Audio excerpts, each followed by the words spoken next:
Dude, what's up? This is the Armchair Philosopher, aka Fragments of Memory. Either one is acceptable. I'm walking home on a Saturday night, basically headed toward where I live. I just got off the bus and just had a half day at work today. But I've been working like a whole 7 day. I worked all 7 days this week, so it's catching up to my black ass. But anyway, what am I going to talk about tonight? Well, I've been thinking about the whole issue with the police. The whole thing with Mike Brown and various others who have died at the hands of law enforcement officers. And just recently, this Sandra Brown woman who was stopped by the law enforcement officer. She was, I guess she left Illinois to go down to Houston, Texas for a job interview. And she was then pulled over by a police officer, and come to find out she was dead in her cell, saying that she had committed suicide, but there's a lot of dubiousness going on with that. Now, two things. One,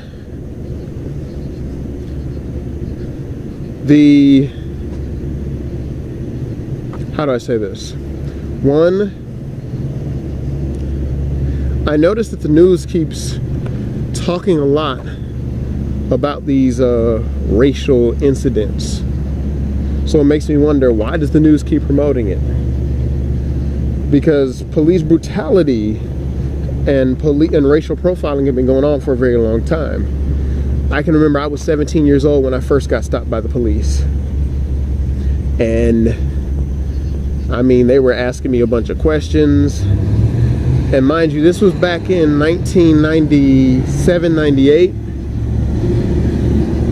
And of course, I lived during a time when the whole Rodney King LA riots was going on.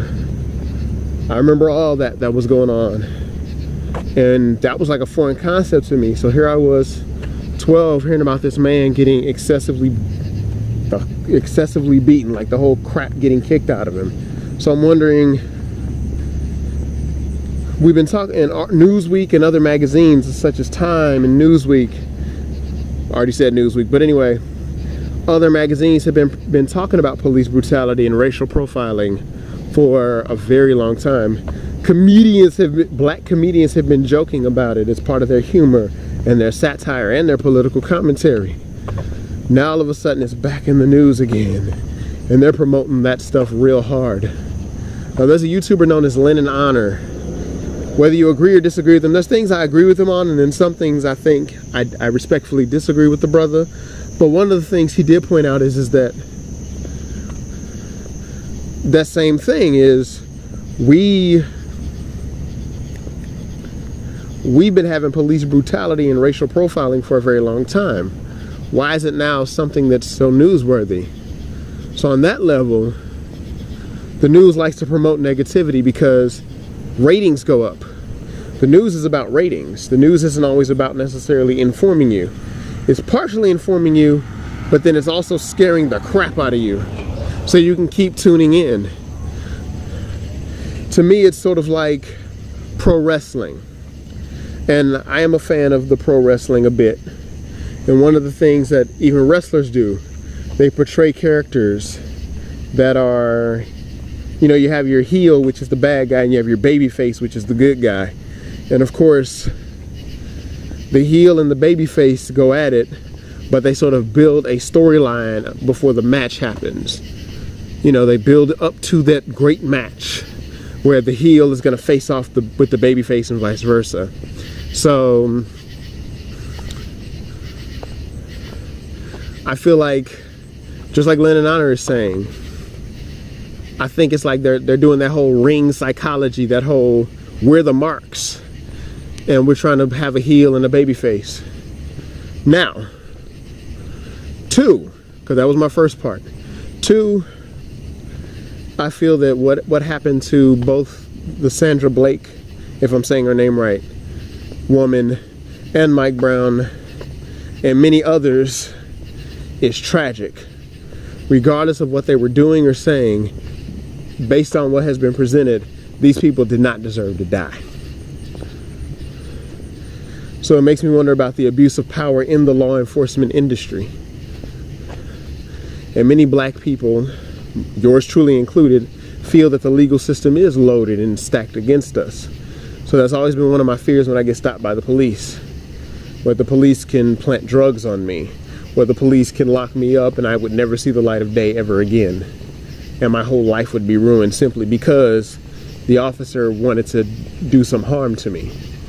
So I know I went to school with a girl who became a police officer, and I respect her and everything, and she's a biracial chick. But there's still that fear on the inside of me that one day that could be me. But I've always had that thought in the back of my mind ever since my mother sat me down and said, around the age of 12, 13, or maybe even 11. I know I was in 6th grade, so I was in that age range. The middle school, you know, the tween age. Anyway, my mother often would say, son, you have one strike against you, you're black. And I would be warned not to be careful in the mall, to make sure that no one thinks I'm stealing. To be careful and make white people feel more comfortable. So I've experienced that, and this is supposedly in the so-called 90s, you know, the so-called progressive liberal era, the politically correct era. Nope. So I am worried, and maybe the newscasts are exacerbating that worry, but I've always had that feeling in the back of my mind.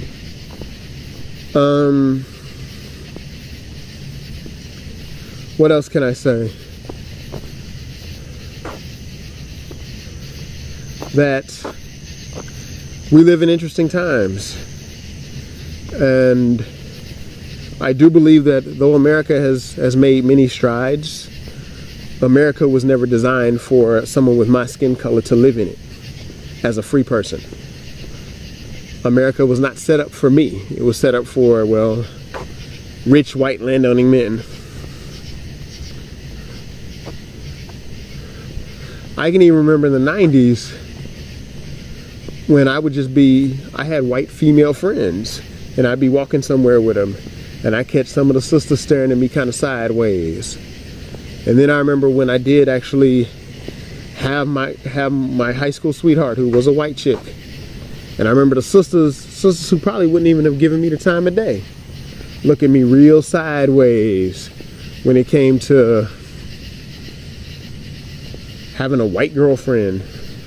So I feel all that, you know, so. And I live in the STL, man.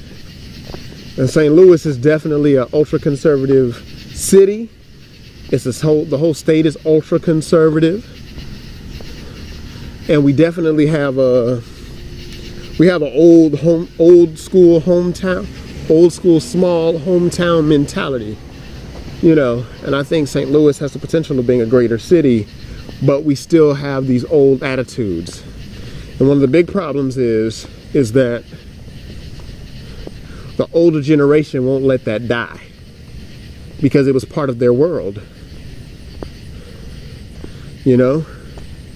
My mother grew up in the 60s and was born in the 50s, grew up in the 60s. Same thing with my father. He was born in the 40s, grew up in the 50s and the 60s. So they were in that time period where they saw it openly, you know. They saw racial issues open, very open. So